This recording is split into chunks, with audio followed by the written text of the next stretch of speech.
Did you know that blindly mailing your CVs to multiple job ads is the number one reason people fail to land jobs? In fact, it could annoy the recruiter so much, they might even end up blacklisting you.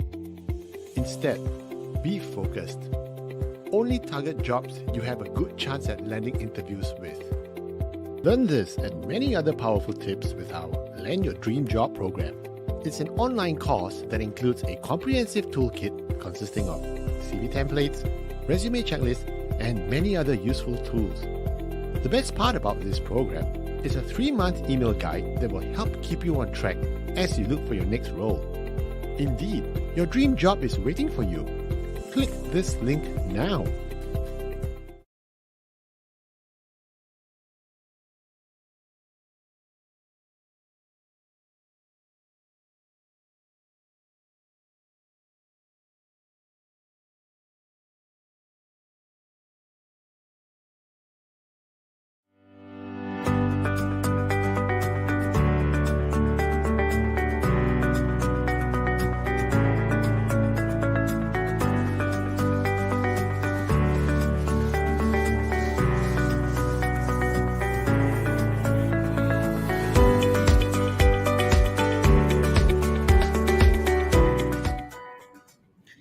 Good morning, everyone. Good morning, Singapore. Good morning to the entire LinkedIn universe. Thanks for tuning in this morning. As usual, another lovely Friday morning with Adrian, myself, and Yan. Good morning, Yan. How are you? Morning. It's Friday. It's Lovely Friday, Friday and I can't morning. wait for the weekend. How is And everyone weekend is doing? here. Yeah, I know, right? We work for the weekends, and one thing is that it's been a very busy week for the both of us. But we are back on air, and we want to share with you some very exciting ideas today. So, for those of you who may not be so familiar with us, my name is Adrian, and I'm the CEO founder of Career Agility International, and Yan is our executive director and co-founder as well. Yan. Hi, everyone. Good morning, TGIF. Happy to be here, and we're excited to talk about some interesting things on risky career moves. Correct. We've had a lot of calls this week. We've been talking to a lot of our B2C clients. And interestingly, we get a very large proportion of clients who are in their mid-careers, and they're coming to us and asking us, hey, I want to try this, I want to try that. And we listen, and we get a bit worried because the moves do sound quite risky, don't they, Yan? I think I think they're just repressed, and they're just itching to change things up, because it's been a long time since anyone has done anything interesting. If you think about it, right, COVID has put a halt on a lot of our activities. So everyone's itching to travel, try new things. And, if they've been in a job for 3 to 5 years, they haven't seen a lot of progress. And then with the market looking hotter and more active, more opportunities. And so they're just looking at, wow, some of these opportunities sound really exciting, and they're very tempted to try. Yeah, you're right. Actually, I like the idea of it being a bit repressed, like a cold spring, right? So it's like, you're very hungry and suddenly you walk into a restaurant with a buffet line there. Everything. Let me let go, let loose, right? But because it's such a sensitive topic, and it's such a high risk idea to make a mid-career switch. We're not just talking about switching jobs. We're talking about making real switches, like switching industry or switching roles. We thought we'll spend some time today with our viewers to talk about 5 risky moves that you might want to avoid if you are in a mid-career situation and you're thinking of a mid-career switch. But first, we want to talk about the headlines.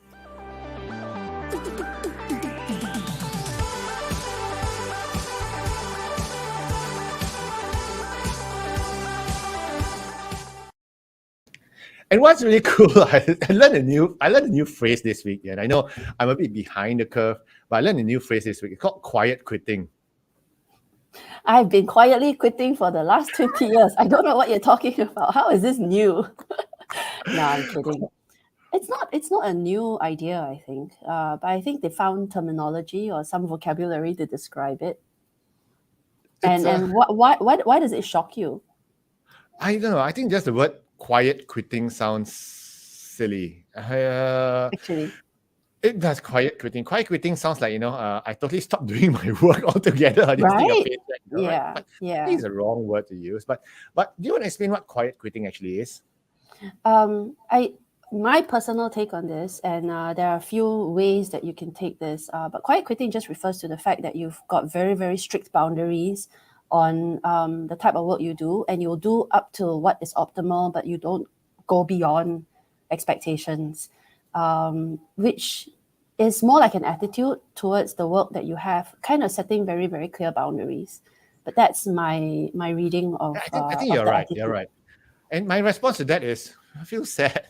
I mean, if you really just do what's necessary, and not going above and beyond, how are you going to progress your career? But on the other hand, I also see the rationale behind it, because the people who are talking about quiet quitting are those who are feeling overworked and they're being piled on with other people's work and everything. So it's a strategy, it's a tactic, it's a coping mechanism to push back work that's not really yours. Or it is a deliberate, clear boundary between work and life, because the individual who is of this attitude is probably thinking my life is not my work. And so I work enough, I get paid enough, I don't want to strive any harder because I have something else going on the side that I want to focus on. It could be a side hustle, it could be a hobby. Maybe he's already financially very, very sound and does not require further stress, and decides Possibly. that, like yourself, maybe he just wants to potter around the garden a little bit more, or pursue his cycling hobby, something like that. I mean, Perhaps. nothing wrong with that, I think. But I think the word, you're right, the word quit Quiet is not a quitting. good Okay. word. It No, gives it negative connotations. but you look at it, the definition, doing the bare minimum at work. I mean, that's just, sorry, call me old fashioned.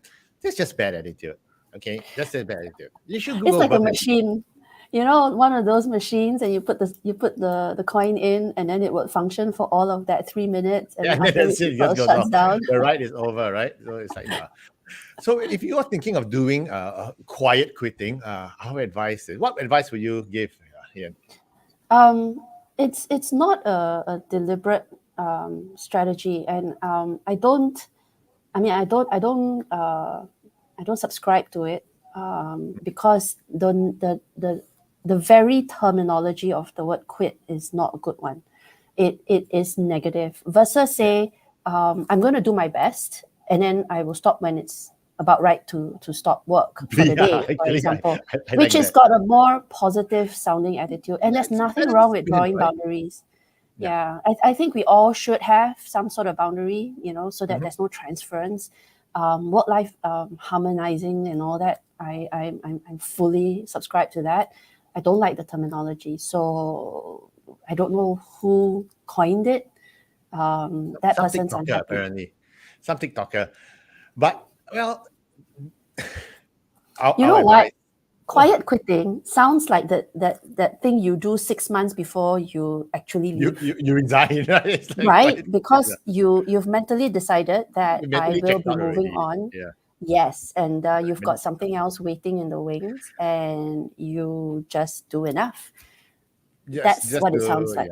yeah. Yeah. Yeah. So anyway, unless you have something in your pocket already, this attitude may not help your career. So just be mindful Agree. about it. Just because everyone Yeah. else is doing it, just make sure that you're not, okay. But anyway, we want to move on to our topic today, and our topic today is about the 5 riskiest mid-career moves to avoid. I was asked some time back, Ian, what does career agility specialize in? And I was telling the person that, no, we specialize. If you look at it, for the past 5 years, in fact, we were formed. Career agility was founded to help mid-career executives to navigate their career crossroads. Right now, we have progressed to the point where we are helping those who have already found clarity to advance and master their career. But this topic about mid-career moves resonates very closely to our hearts, doesn't it? It is our origin. In fact, our platform has always been about that second career crossroad that a lot of 35s to 45s tend to I guess, experience at some point when they start thinking, what's next? Or is that all there is? That's where we started. And like you rightly pointed out, when we moved on into, say, career progression acceleration strategies, that is our other platform right now as well. True. So, for those of you who just joined us, welcome to the Friday morning show. We run this LinkedIn Live every Friday morning for the benefit of our viewers and for the benefit of the public at large, where we talk about career matters. And my name is Adrian, and I'm the CEO founder of Career Agility International. And together with me is Yen, my co-founder and also our executive director. And she's our super coach because she's one of the most experienced, if not the most experienced career coach in Singapore. And together, we help individuals like yourself to find career clarity so that you can achieve career success and career happiness. So if you are a mid-career risk, you're in the middle of your career, and you want to have we got lots of nice comments coming in. If you're in a mode where you're thinking, what's next? Should I make a move? Okay, you've tuned into the right channel, and we're gonna talk about it right now. So, if we look at it, why is it a higher risk for mid-career executives? And can you define what is exactly a mid-career executive?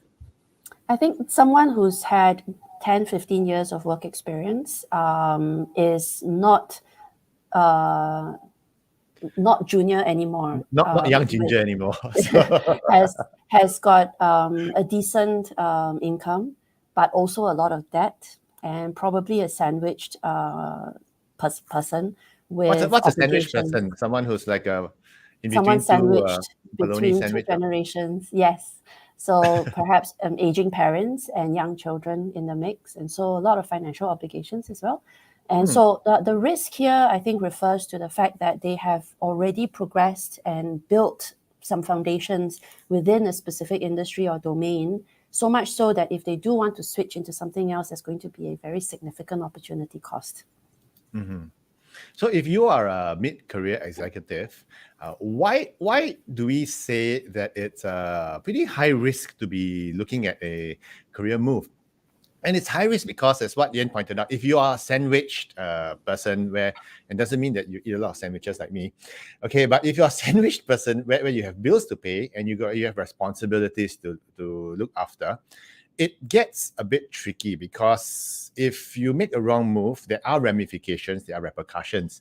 So it is a bit high risk. And if you were younger, maybe in your early 20s, in your 20s, and if you make a career switch, a switch back would be quite straightforward. But if you're in this zone, we have to be very mindful. So we want to highlight to you that before you make that switch, these are the 5 things that you need to think about before you do the switch. And the first one is one of the very common ones: mistaking your fantasy job for your dream job. What do we mean by this?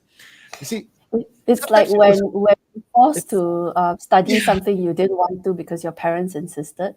Yeah. And you've always wanted to do something else. Your parents said, no, go get a degree. And then they force you to study, say, accountancy.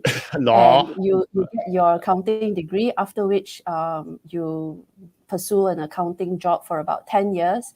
And then you decide, I've got some money set aside. Let me now pursue my dream of setting up my own restaurant or a cafe. Yeah. Nothing wrong with that. Yeah. But that's a fantasy job rather than a dream job, because it's something which is nice to have, and you can imagine yourself in it. You're fantasizing, It's I've always wanted. My fantasy job has always been to be a tour guide and show, as I always say, to show tourists the nicer parts of Singapore, the nice food in Singapore, make friends and everything. But it doesn't pay the bills, unfortunately. So it's a fantasy job.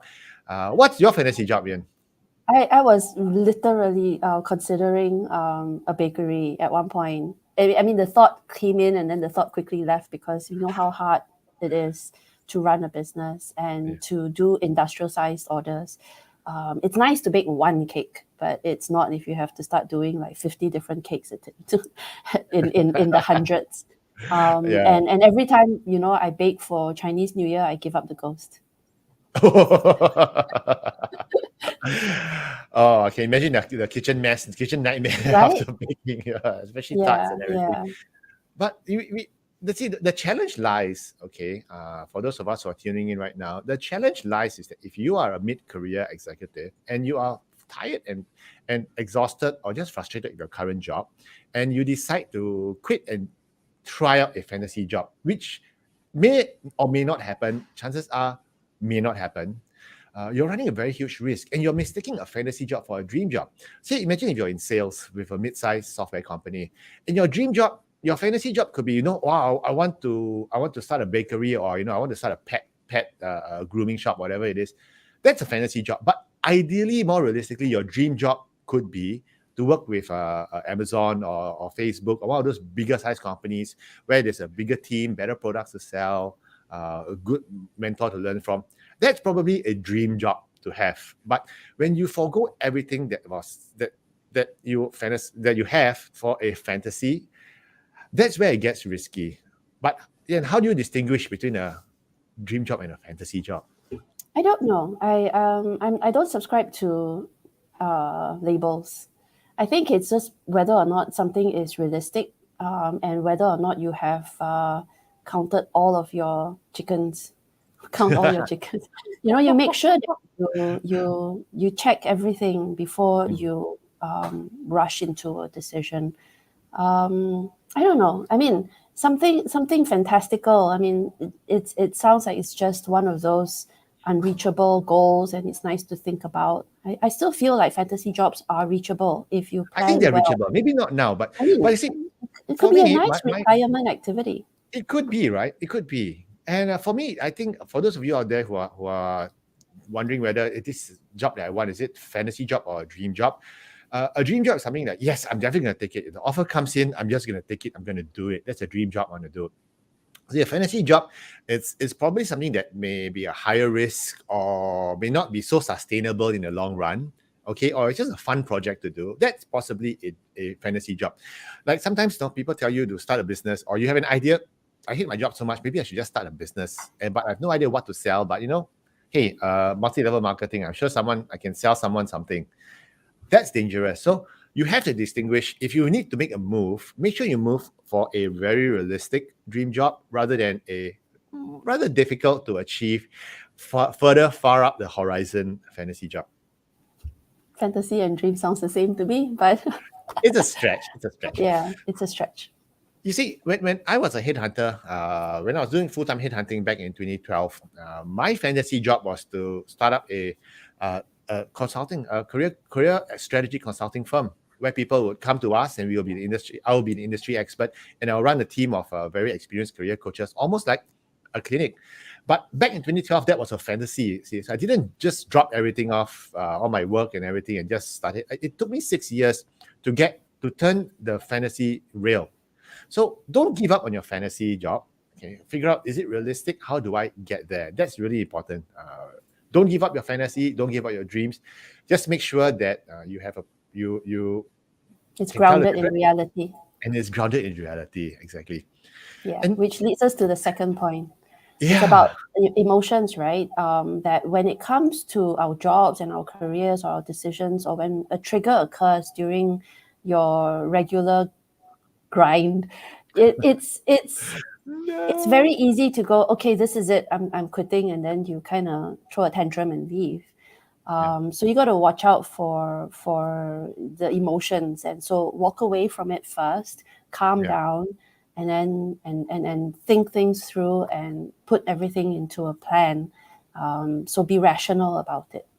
That's my take. What's funny is we were talking about quiet quitting just now, right? So what you just said, make noise and leave. I think that's the opposite of quiet quitting. That's noisy quitting. So it's like, that's a tantrum. It's throw a tantrum and leave. I've actually seen that happen before. Literally, you witnessed it? I witnessed it once. Wow. Many years ago. I was a temp. This was after my A levels. I was a temp staff at temp clerk at. In those days, we used to call them temp clerks. In an aerospace company, and one of the ladies just got so pissed off, she literally did used the keyboard and just smashed on the table and just string, Wow. a stream of consciousness vulgarities came out, and she just walked off. It was like, That's okay, dramatic. yeah, it was That's dramatic. dramatic. I mean, That's it's rare to witness something like that, I think. But we do read a lot about it online on Reddit and BuzzFeeds. Everyone talks about how they got petty revenge at those were work. the days before your mobile phones. Otherwise, I'm sure someone would have videoed it and posted it up on Right? I YouTube. can But imagine. this, Yeah. this was Yeah. 1991. So yeah, your video camera was like. So anyway, Huge. we digress. But you see, if you want to make a mid-career switch, make sure it's you're more rational rather than emotional, because the worst Yes. decisions are made when you're emotional. The worst words that you use, the worst decisions, the worst actions that you take, a lot of times comes from you being very emotional. Okay, and I Yes. can tell you that because as a very rational person that I am, but when I'm driving, sometimes I do get very emotional when I see BMW drivers. Oh, sorry, apologies to BMW drivers, but cars of a certain make, the way they drive, they cut you off, and you're like, and I gotta tell myself, okay, calm down, don't get a stroke. There are people out there just like that. So you have to be rational rather than emotional. And if you're irrational and emotional, you might just quit nothing in hand, and that's a bad move for a mid-career executive. Yeah, I mean, unless there are more pressing concerns like your health, in which case, please just, it's not worth staying in a job that's going to, make you ill. So please don't. But if you can be a little bit more rational, so take a breather, think about it a little bit, speak to some professionals, you'll find that it's probably more manageable. So yes, don't be emotional and don't be hasty. One last point on this topic is, when you're drowning, anything looks like a flotation device. Okay, when you're panicking and you're drowning in the ocean, even if a twig comes by or a straw or whatever, you'll be grabbing it. So when you're in that state of panic, you might just do something silly like quit your job and start a business or whatever. So take a breather and take a step back. And this is something which I see a lot of. And what do you think? People who see a lot of that. If you're upset about something and you meet up with your friends, guess what's the topic of conversation? You're going to unload, right? You're going to unload on your friends about your bosses or your colleagues or the work or the customer. You're going to be the one unloading and just venting, if anything. Yeah. And then your friends are going to listen and go, oh, why do you do this? And why do you do that? And try this. And so they mean well. They mean well, but they might not necessarily have the experience or the knowledge to give you valid advice. Yeah, and like what you said, sometimes the advice is well intentioned, but a lot of times it's unqualified. Like what we always say, the worst advice to get is follow your passion, right? It's like, quit your job, follow your passion, go bake, go be a busker on the road, go be. People who can give you that sort of advice have already got a chunk of change stored aside, and so they definitely have that ability to follow their passion and thinking, hey, you should too, because I regret not doing it. Not realizing that their journey and yours are going to be very different. So it's very important to remember that the context of their journey and yours, it's entirely different. They're not you. And so when you get the well-meaning older gentleman who tells you, don't worry, it's like this, I've been through it, you're going to be fine, or an older relative, you know how relatives are, they're going to tell you stuff, but they're of a different generation, and I think their world was also very different. So I think what's interesting, take the advice with a pinch of salt. And I think what's really interesting is sometimes when people tell you follow your passion, it's just a throwaway piece of advice which they're just trying to get rid of you. Whatever, like you got a problem, follow your passion. Okay, then they buzz off. It's basically telling you to get lost. Okay, just follow your passion. Okay, follow your gut. Follow your instinct. It's like, now let's go away. Don't bug me with your problems. I got my own problems to begin with. So So don't blindly listen to others, because if you have a toothache, you go. What do? Do you like go online and check? Do you like ask your friends? So you go straight to the dentist and get it fixed. Yeah, make your first appointment. Yeah, straight And away, if right? if you needed to buy a house, you go to a real estate agent, and then you go to a lawyer and get the transaction done. You don't go to your best friend unless your best friend is also a lawyer. Yeah, that's true. So don't blindly listen to others. Listen to people who are able to give you qualified advice. Okay, and with no hidden agenda. Sorry, I'm going to click this now.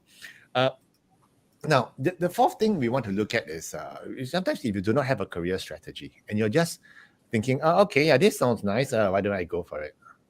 Does it sound familiar? Too many people have jumped on bandwagons that did not work out just because it was trendy. Remember the bubble tea thing? Yeah. I think it's made a great comeback, but there was a season when there were a lot of bubble tea shops that died. And you know what? Now it's trendy. the coconut thing. I don't know. I see a coconut shake thing every corner that I turn around. It's like all over the place. Right. So I'm not sure it is necessarily a bad thing, but have you properly thought your business plan out? Have you decided on how your model is going to work? Where's the income coming from?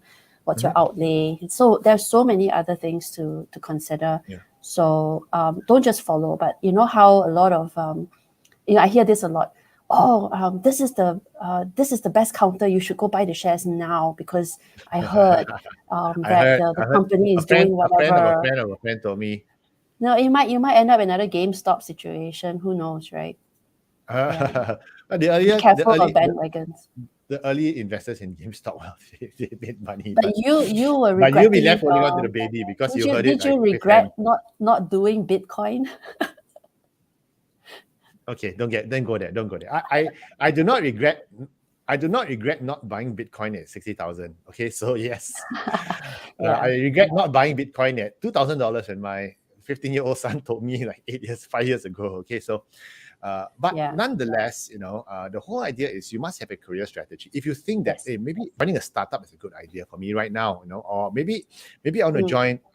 Maybe you're in your mid-career, you're about 48, and you say I want to join Google. I want to join one of those fast-moving. But do you want to? Is it something that is going to burn you out? So you need to have a career strategy to think about things and to figure out whether or not it makes sense. And sometimes it's hard to have a career strategy because you do not know where to start. And if you're in that position, what do we do, Yen? What do we always tell people? Well, come talk to us. You can send us a message at info@careeragility.org. I repeat, that's info@careeragility.org. A typical question we have with individuals who are kind of in the maelstrom of confusion, they would ask something like this, if there's an internal opportunity, but there's an external job, which one is more superior? The answer is, what's your strategy? What do you want to do with your career, and then which vehicle you think would get you closer to your own goal? So if without an idea of where your vision is, how do you know which road to take? So yes, please decide on a career strategy and make some plans around it. Yeah, come talk to us. Okay, come talk to us. And of course, the final biggest and highest risk mid-career move to do is to navigate your entire career crossroad on your own. Okay, it is dangerous because you don't know what you don't know, and that's the thing that gets you often, doesn't it? No, okay. This is where it can get a little bit contentious because you and I, we know a lot of individuals who somehow do very well for themselves, and that's okay. And sometimes we, if you think about it, right? If the individual has got great mentors and a strong network, and is fortunate enough to have access to good advice, guess what? They're not alone. So.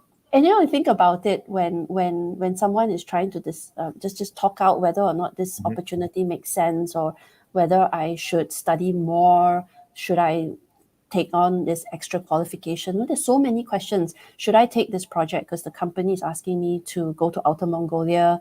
And I don't know. should I relocate? Or if I say no to this promotion, what's the implication? So there are many career conundrums, and we want to highlight that if you're confident and you have enough friends and a strong network, great. But where it gets us is this: the individuals who come to us when a trigger happens, and they have already been talking to us, but they didn't subscribe to our programs or anything like that. Yeah. And then 2 years later, they come along and they've made a decision to join an organization. I'm like, oh my goodness, you should have told us, because within 1 week you knew that it was a bad move. You knew the moment you entered the door, you knew it was. It's it was an moment, right? It was an Yeah. moment, and then wow, hang on, why did you not come to us? You knew, Yeah. you knew. Don't wait. Right. So But, there are situations where we could have helped you. it will be less painful, okay, and sometimes even less costly, even. Okay, if you make a career mistakes, which could what have been you like avoided. to say. You like to say this, and I like to quote you on this. Don't wait until it rains to fix your roof. Yeah, actually, my other quote was a bit more off color, but but it's true. Okay, you make sure you know where all the exits are. Okay, when and I'm a bit an over planner in that aspect. Okay, I always make sure that I got backup plans. I always make sure that everything. And as a gardener, okay, one of my other saying is the best time to plant a tree is like 8 years ago. Okay, so the same thing. That's true. Okay, the best time to plant trees 8 years ago, and you want the fruits, you can't get fruits right away. So don't have to go at it alone. You ask people, ask your career mentors if you have one, hire a coach, come talk to us. Okay, we are not expensive. We are not expensive, especially with regards to the value that we can bring. Yesterday, a client booked us for an hour of our time, and at the end of it, he walked away and said, man, that was a $10,000 piece of advice. Okay. And it literally was, because we were discussing about very, very sensitive information about his career and everything. So come talk to us if you have a question, but don't go at it alone. In summary, what we're saying is this: if you are if you're at a career crossroad now, it's quite normal. Many of us have that situation somewhere in our career, but especially more so if you're a mid-career individual between 35 to about 45 or 48, where the stakes are high.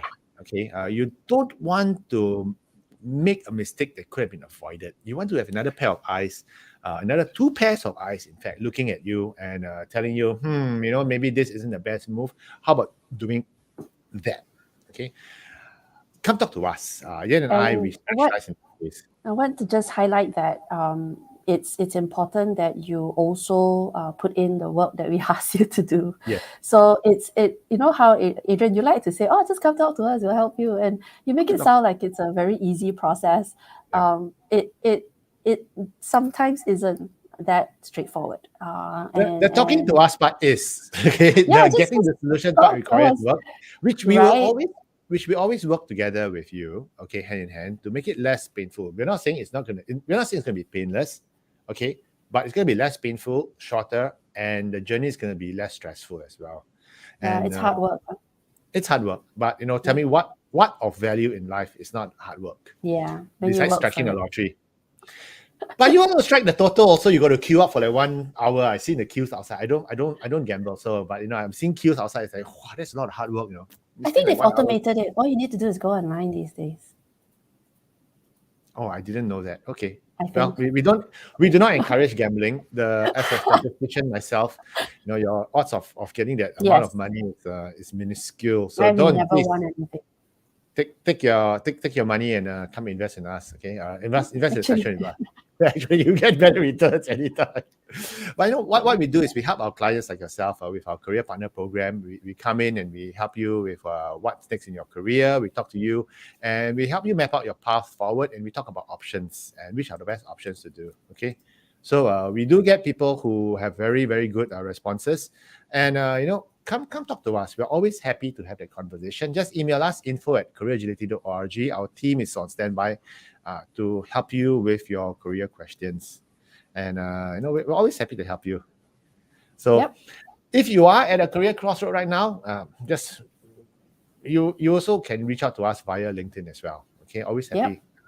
So it's Happy Friday. Cool. Happy Friday, and we've come to the end of the show. And if you have any other topics you'd like us to discuss in the coming weeks ahead, please drop us an email as well. And maybe if you have any other career questions you'd like us to address on air, do the same thing. You can even WhatsApp us at +65 8838 0557. Okay, so we come to the end of the show, and we want to thank you for tuning in. Once again, my name is Adrian, and I'm the CEO, founder of Career Agility International. And Yen is our super coach. Yen, any last Take final care. words? Have a think about your career. Layer it over with your market information and your research. Yeah, do a bit of thinking over the weekend. And TGIF. TGIF. Have a great weekend, guys. Take care. Bye. Bye.